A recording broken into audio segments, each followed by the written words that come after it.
आज हमारी आमदनी बढ़नी शुरू हो गई है। इस कोरोना वायरस के बावजूद हमारी जुलाई के अंदर जो टैक्स कलेक्शन है वो टारगेट सेट किया था उससे ज़्यादा हुई है और आगे और बेहतर हालात नज़र आ रहे हैं।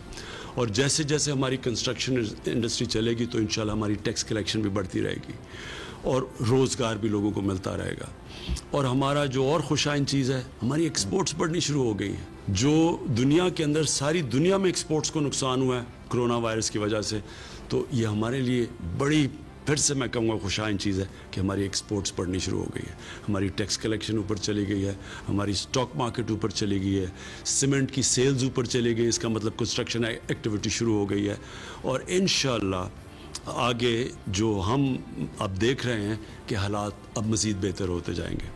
अस्सलाम वालेकुम, मैं हूँ शाहजेब खानजादा। आप सबको यौम आज़ादी मुबारक हो। वज़ीर आज़म इमरान खान ने आज अच्छे मुस्तकबिल की खबर सुनाई, साथ ही बिजली बनाने वाली कंपनी से नए मुआहदों की नवीद सुनाई और बिजली की कीमतों में कमी की उम्मीद दिलाई। मुज़ाकरात चल रहे थे गवर्नमेंट के और इंडिपेंडेंट पावर प्रोड्यूसर्स के, तो मैं जो चौथी मुबारक अपनी कौम को देना चाहता हूँ कि ये तवील मुज़ाकरात के बाद हमारी कल एग्रीमेंट हो गई है, इनसे मुआहदा हो गया। इसकी डिटेल्स तो हमारी टीम्स आपको बताती रहेंगी, लेकिन इसका अब आपके अवाम के ऊपर क्या फ़र्क पड़ेगा, इससे जो बिजली की जनरेशन की कीमत है वो कम होनी शुरू हो जाएगी। और जब वो बिजली की जनरेशन की कीमत कम होगी, ये फ़ायदा हमारी इंडस्ट्री को भी होगा और इंशाल्लाह आने वाले दिनों में अवाम को भी होगा। वज़ीर आज़म अच्छे मुस्तकबिल की खबर सुना रहे हैं। 1947 में दो मुल्क बरतानवी राज से आज़ाद हुए, पाकिस्तान और भारत। फिर 1971 में बांग्लादेश बना। पाकिस्तान में हम आज भी माजी में जी रहे हैं कि हमारी एयरलाइन 70 की दिहाई में अच्छी थी, स्टील मिल बेहतरीन थी, मईशत तरक्की कर रही थी, 60 की दिहाई में इंडस्ट्री बेहतरीन थी। क्या बाकी मुमालिक का हाल भी ऐसा ही है कि बाकी मुमालिक भी माजी में जी रहे हैं? क्या माजी में अच्छे थे, हाल में बुरे हैं, या फिर उन्होंने अपने हाल को बेहतर किया? भारत, पाकिस्तान और बांग्लादेश का मवाजना करते हैं। हम आपको पाकिस्तान, भारत और चीन का मवाजना दिखा चुके हैं। चीन तो बहुत आगे निकल गया। आइए बांग्लादेश को शामिल करते हैं। 1988 में भारतीय जीडीपी 297 अरब डॉलर्स थी और पाकिस्तानी जीडीपी यानी मईशत का साइज 40 अरब डॉलर्स था। यानी भारत की मईशत पाकिस्तान से 7 गुना बड़ी थी, मगर भारत की आबादी भी पाकिस्तान से 7 गुना ज़्यादा थी, जबकि बांग्लादेश की मईशत महज 26 अरब डॉलर्स थी और आबादी तकरीबन पाकिस्तान के बराबर थी। मगर पाकिस्तान की फीका आमदनी 380 डॉलर्स थी, भारत की 350 और बांग्लादेश की 270 डॉलर्स थी। यानी पाकिस्तान की फीका आमदनी दोनों ममालिक से बेहतर थी।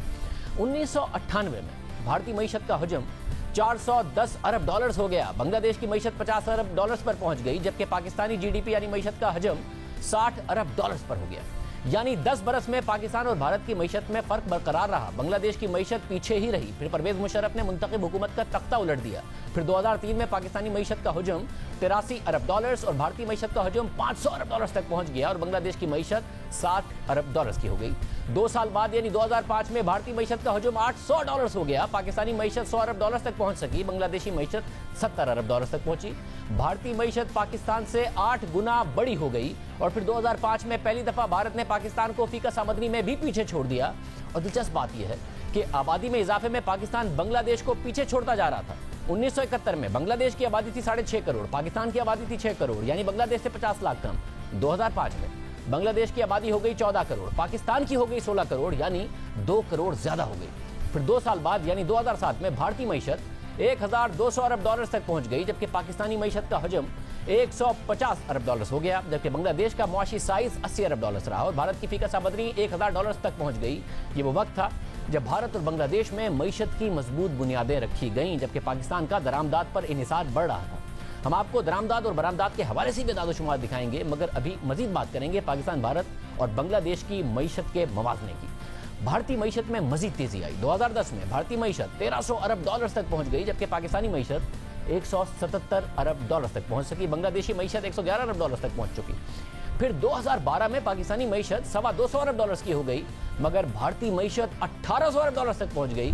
बांग्लादेशी मईशत 133 अरब डॉलर्स तक पहुंच गई। 2014 में भारतीय मईशत का हजम 2000 अरब डॉलर से भी आगे बढ़ गया, जबकि पाकिस्तानी मईशत 250 अरब डॉलर्स तक पहुंच सकी और बांग्लादेशी मईशत 175 अरब डॉलर्स की हो गई।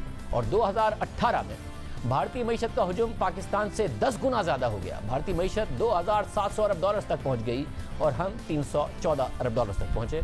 बांग्लादेश की मीशत 325 यानी 275 अरब डॉलर्स की हो गई।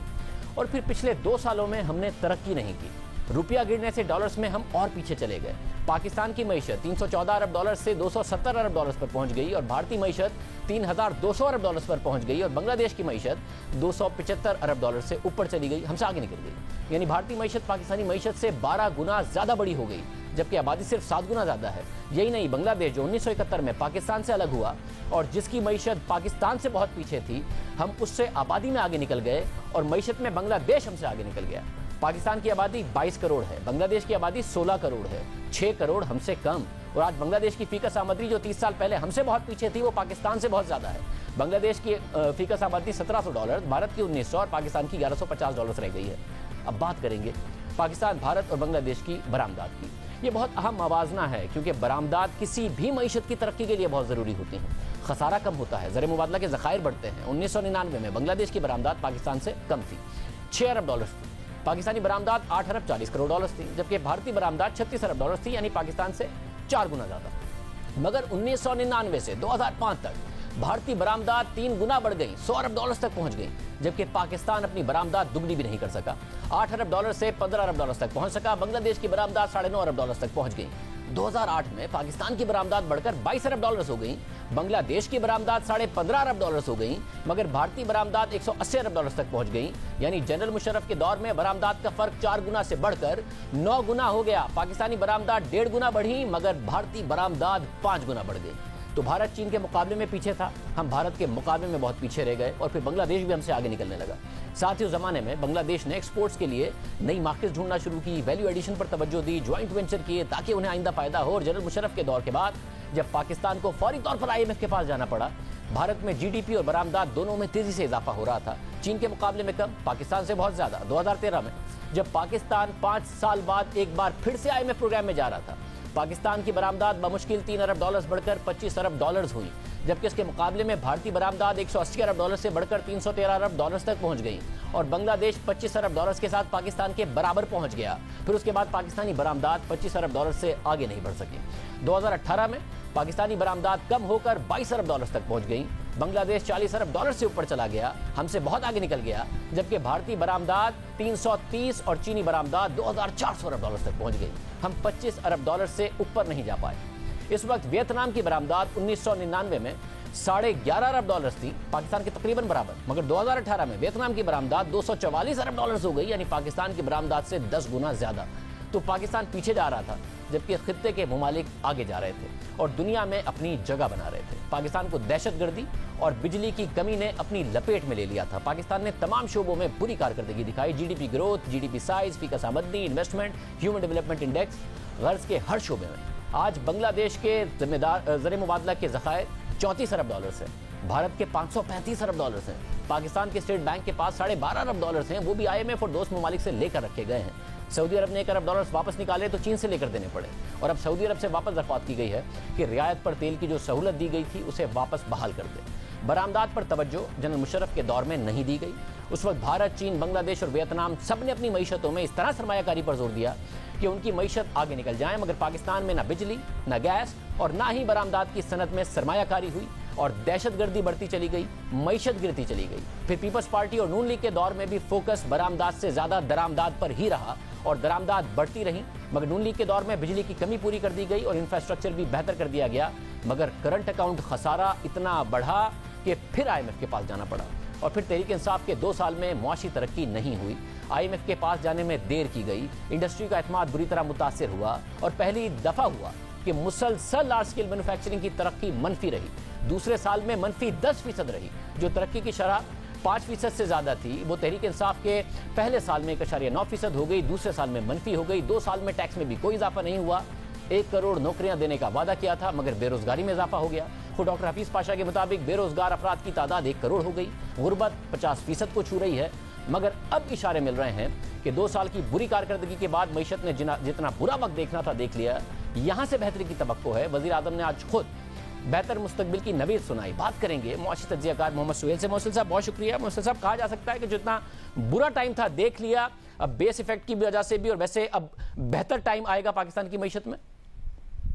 शादिर भाई, जो जून जुलाई का ट्रेंड है उससे बज़ाहिर लग रहा है कि बॉटम आउट चीज़ें हो गई हैं, मगर इसमें सबसे बड़ा कंडीशन यही है कि कोरोना के जो पाकिस्तान में बेहतरी है वायरस की, वो वैसे ही रहे, कोई सेकंड वेव ना आए। तो हमें लग रहा है कि बॉटम हो गया है, क्योंकि ये बहुत शदीद गिरावट है 10% की। ना सिर्फ ये इस साल की है, पिछले 2 साल से यही ट्रेंड चल रहा है। पाकिस्तान की GDP 72 साल हिस्ट्री में बहुत कम ऐसे मौके हुए होंगे कि 2 साल ग्रो ही नहीं की होगी। तो जब एक चीज़ स्टैग्नेंट हो जाती है और लार्ज स्केल मैन्युफैक्चरिंग जो लगातार गिर रही है, तो फिर हम इसको कहते हैं कि बेस इफेक्ट आ जाता है। जब बेस इतना छोटा हो जाता है कि फिर वहां से हर सूरत में रिकवरी होती है। और हम यही देख रहे हैं कि वायरस के बाद ना सिर्फ एक तो पेंटअप डिमांड है जिसकी वजह से लार्ज स्केल मैन्युफैक्चरिंग की परफॉर्मेंस जून में बेहतर रही है और जुलाई में भी बेहतर होगी, मगर इसके साथ साथ जो 2 साल की रिसेशन था उसके बाद भी एक रिकवरी एक्सपेक्टेड लग रही थी, और जो अभी रिकवरी देखी जा रही है वो हमारे तवक्कुआत से कुछ ज्यादा बेहतर है। सब, और ये रिकवरी अभी इतनी है कि जो एग्जिस्टिंग जाहिर है पाकिस्तान की प्रोडक्शन है उसके हिसाब से वही पूरी हो जाए, या नई इंडस्ट्री में भी सरमायाकारी हो रही है? मुस्तकबिल इतना बेहतर नजर आ रहा है कि नई इंडस्ट्री में सरमायाकारी हो के डिमांड इतनी बढ़ेगी?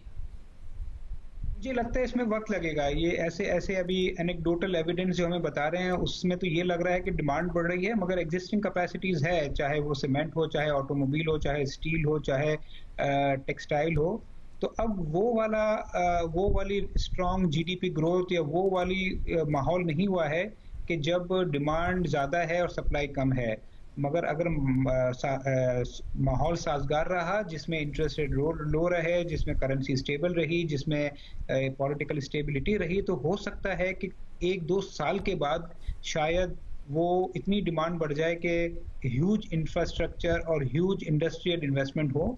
मगर मुझे लगता है it's too early to comment on that. इसमें कुछ वक्त जरूर लगेगा। मतलब इस हुकूमत के 2 सालों में फिस्कल खसारा बहुत ज्यादा रहा है। पहले साल में 8.9%, दूसरे साल में 8.1%, मगर हुकूमत खुश है कि 9.1% सोचा था, 8.1% हुआ है। अब जाहिर उसमें जो कोरोना का पैकेज वजीर आजम ने अनाउंस किया वो पूरा यूटिलाइज नहीं हुआ। आपको लगता है कोई अच्छा साइन है जो हुकूमत इसका भी क्रेडिट ले रही है? नहीं, मेरे ख्याल में ये कोई पॉजिटिव डेवलपमेंट नहीं है। ये तो जो कोविड से रिलेटेड एक्सपेंसेस थे वो कैरी फॉरवर्ड हो गए इस साल में। तो मेरे ख्याल में 9 की जगह 8.5 या 8.2 हो जाना ये कोई मेरे ख्याल में मेजर अचीवमेंट नहीं है, मगर ये कॉज ऑफ कंसर्न जरूर है। पाकिस्तान जैसे मुल्क में 2-3 साल तक फिस्कल डेफिसिट 8% से ऊपर रह जाना ये बहुत बड़ा कॉज ऑफ कंसर्न है। बहुत शुक्रिया मोहम्मद सुहेल साहब हमारे साथ मौजूद थे।